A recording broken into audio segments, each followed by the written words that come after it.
Hey guys, I am just doing a quick video to show you how to run some quick comps for a subject property. I'm just going to get started right away.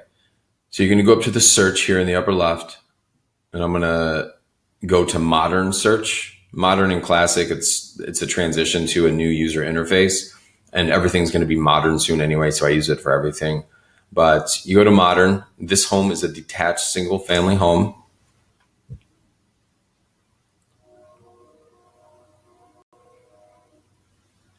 And now we're going to want to find this property on the map. So I'm going to open the map right here. And I'm going to click locate. The property address is 767 North Hampton in Crystal Lake. So just like that, it takes me right to the property. And typically I would use a circle for a radius, but you can also use a polygon to really focus in on specific neighborhoods. So as you can see, I am targeting this neighborhood right here, which is where the house is at. You can adjust these at any of these points to get more specific if need be. So I will finish, and you will see up here in the upper right, it automatically updates the number of matches. And so I'm going to make sure that the status of the properties we're searching for are closed properties. These are the proven sales in the area. And because we only have 27 matches, I don't need to add any other criteria. I'm just going to zoom in a little bit, and I am going to start looking at the homes closest to where our subject property is here at Northampton. So I've already been to the property. I've seen the condition it's in, and I know exactly what to look for in these comparable properties. It's a 5-bed, 2-bath house. It's about 2,500 square feet total. It's a split level home. And so I'm going to start clicking these and looking at the photos to see what condition these comparable properties are in.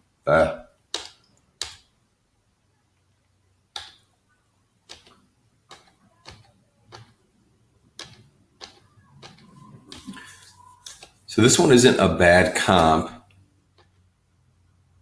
It is dated, just like our subject property, but it seems that this house is actually in slightly better condition. It's a smaller house.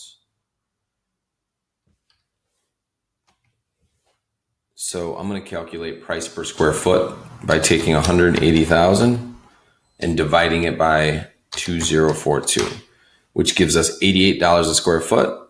And then I'm going to multiply that by our subject property square footage of 2484, which will give us an estimated list price of about 219 or 220. Okay. So we have that. Let's go over here. This is a much smaller house. Let's look at the photos. So it's a smaller house, but it's in much better condition. Nice and clean. Some dated features for sure, but looks like it has some updates.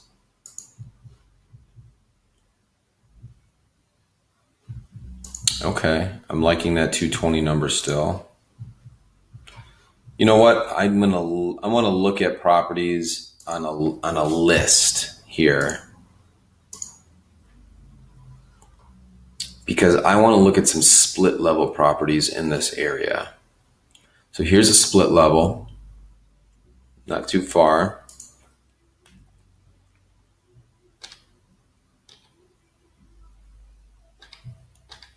Nice and clean and clear. Dated for sure. Looks to be in better condition than our subject property.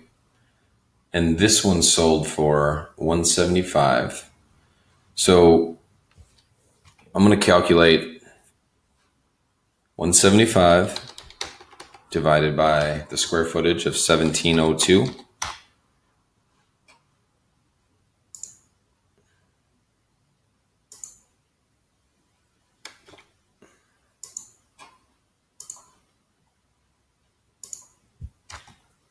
I hit the wrong button.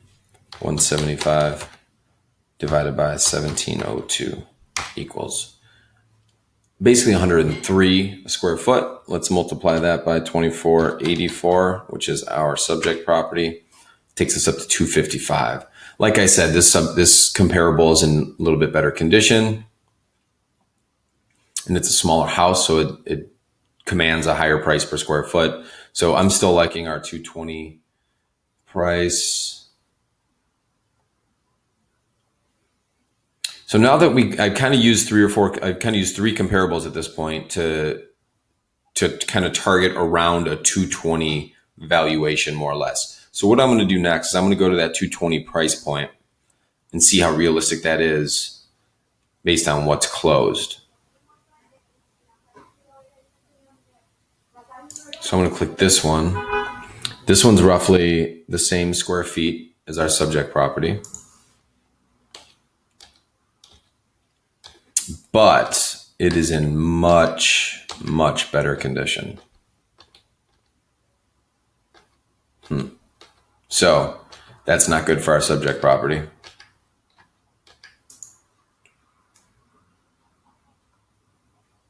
So that sold at 230. Yeah, I think that devalues ours by about 10 grand down to about 210, 215. So let's keep going down. Here's another split level. Oh, 2 stories. But it has 5 beds, 2 baths. Fully renovated. It looks like, maybe. Well, it looks at least partially renovated.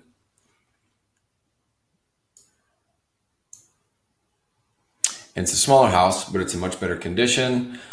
I definitely think that this still puts us at about a 210 to 220 value for our subject property.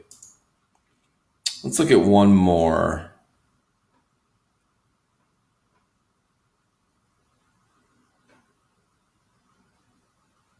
So here's another one with close, about 400 square feet less.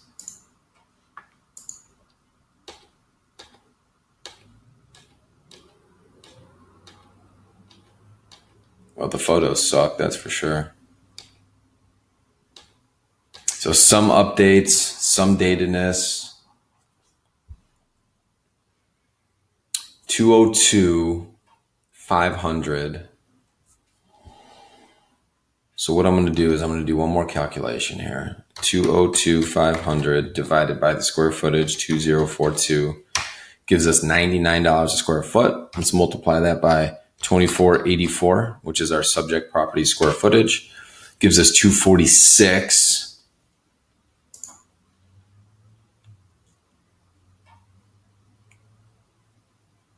I'm just looking for things in the description that would justify that higher price. I'm seeing it's a nicer kitchen, newer stainless steel appliances. The home is just in overall better shape than our subject property. So, based on this, I think that puts us again at about right around that 220 mark. So, based on this valuation and the subject property that we have, I'm thinking a suggested list price of between 210 and 220. And that's just using the closed comps. Those are the proven comps. So Anytime that you are doing a valuation, you want to use the closed comps first to see what's proven to be sold. And then you want to go in and basically confirm that price with what's on the market. So if the market has shifted one way or another, you'll be able to tell based on what's active and what's under contract and on the market. So real quick to finish this up, I'm going to switch this from closed to everything that is active and under contract.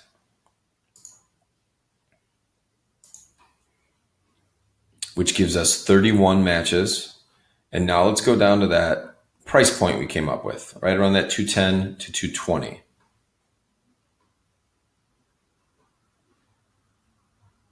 And so this one's pretty close by. This is only 200 square feet smaller.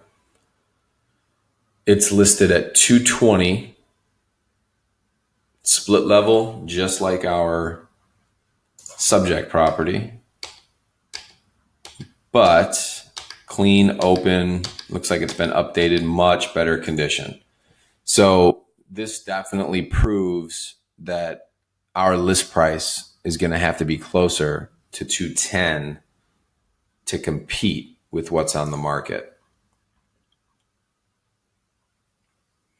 And then the very last thing you're going to want to do is you're going to want to take that solid valuation that you just created at 210, and you're going to want to see if anything that is less expensive than that number is better than your subject property. Because if there's a cheaper house that's better, you're still priced wrong. You got to make sure that you're providing the best value to the buyers out there.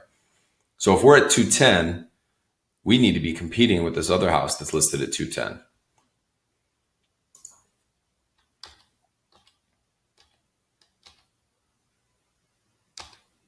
And this one's really nice and clean. It's definitely got some datedness with that blue carpet, but it's still in much better condition than our subject property. Now it's about 700 square feet smaller. So I think that for the larger home, even though it's in worse shape, it's still a good price. So you can go through and do that as often as you need to, but that's essentially, the straightforward way without getting too deep into more comparables, how to determine a value when you're working with sellers or even when you're working with buyers and you want to help the buyer determine an ideal offer price. So that's all I have for now. Let me know if you have any questions or comments. Thanks.